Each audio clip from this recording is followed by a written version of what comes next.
Few boxers truly embody the essence of the old school mentality of boxing, like Glen Johnson, the Road Warrior, a quintessential throwback fighter who is willing to take on anyone, anywhere, at any time. His nickname reflects his journey, as he often found himself fighting on the B-side throughout much of his career, exemplifying the idea that a record doesn't define a man, finishing with the commendable 54, 22, and 2. He was only stopped twice, once by the legendary Bernard Hopkins, and the latter in the twilight of his career against the future Cruiserweight World Champion, Makabu.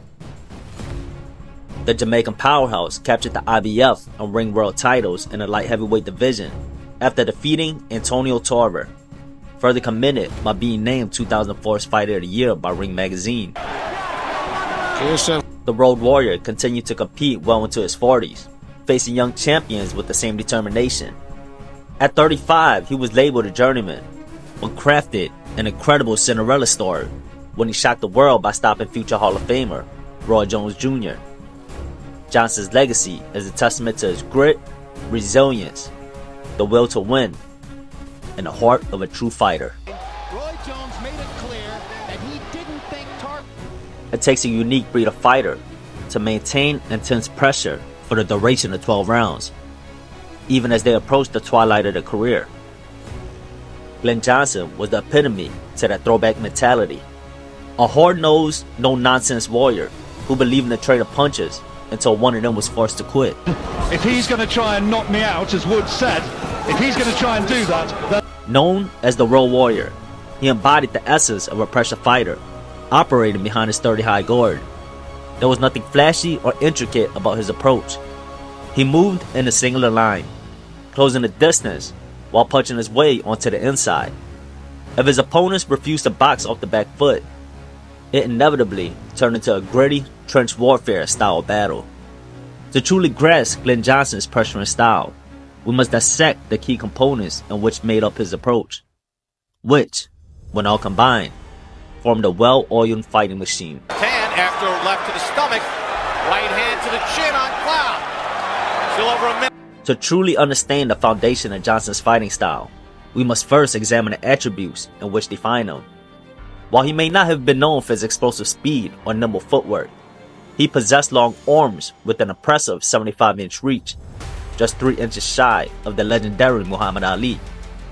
This reach allowed him to keep his guard high and tight, tucking his elbows close to his body and effectively minimizing the target area for his opponents. Though he wasn't a knockout artist, Johnson made up for it with his incredible volume punching and exceptional cardio. On an average night, he would easily throw around 800 punches. And in his memorable bout against Antonio Tarver, he threw well over 1,200 punches. Johnson's remarkable engine enabled him to outwork his opponents consistently.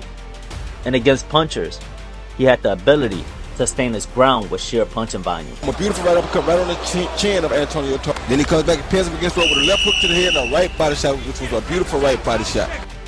The high guard served as the cornerstone of Johnson's aggressive, bulldozing approach. This defensive technique enabled him to advance forward with confidence, cohesively shifting between defense and offense.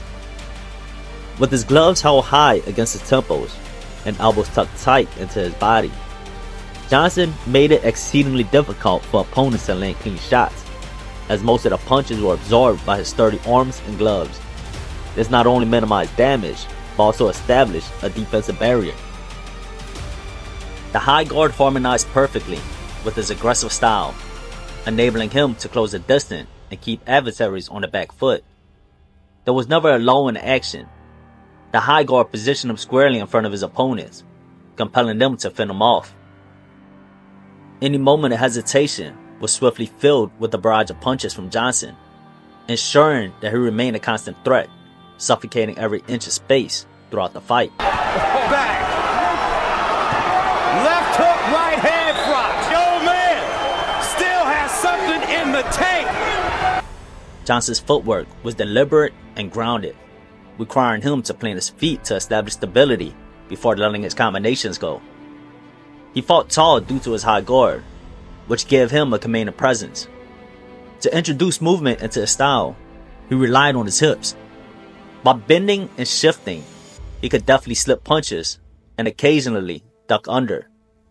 This added an extra layer to his defense, enabling him to reposition himself, if timed right, to effectively respond with sharp counters, taxing his opponents for every mistake.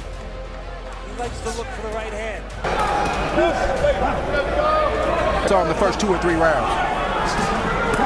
The jab was the driving force of Johnson's offensive arsenal, a weapon he branded with rigor and power. With his freakishly long arms, he maximized every inch of reach to gain an advantage. By adopting a more square stance, Johnson could push off his back foot, turn his hips, and drive that lead shoulder into the telephone jab. Thanks to his high guard, the jab shot at eye level, allowing him to launch it in a straight line. It pumped like a well-oiled piston, serving as the engine that kept the action alive. Just before he stepped into the pocket, Johnson would unleash the jab, allowing it to connect even before his front foot hit the canvas. This jab functioned like a battering ram, relentlessly closing the distance and smashing through the defenses, leaving his opponent scrambling to respond. He always comes. Delivering. He works so hard on a good main event. Glen Johnson, Montel Griffin on Wednesday. The Road Warrior was armed to the teeth, his high guard concealing a full set of striking weapons.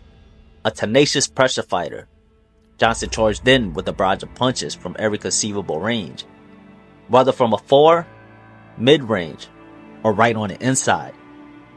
There was no target too sacred for his fists.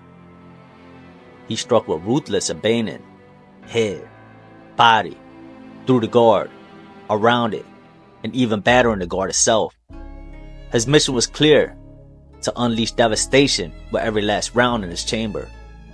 It was all about systematically breaking down his adversary, piece by piece. Right hands off the head. Beautiful right hand. Glen Johnson using the jab as a rangefinder, which he often does. With the swift jab and powerful cross, Johnson would close the gap, hammering his way into the inside, where he unloaded piercing uppercuts, slipped through defenses, and devastating hooks that hammered the body.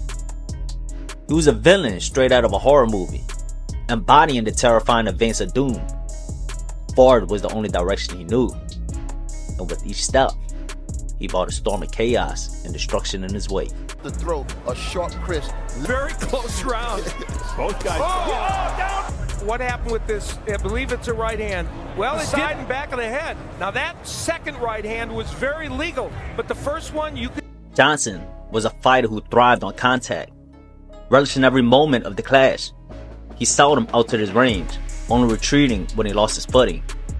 His matches were a chaos of action, a dance with no escape. You either block, initiate, or retaliate. There was no room for hesitation.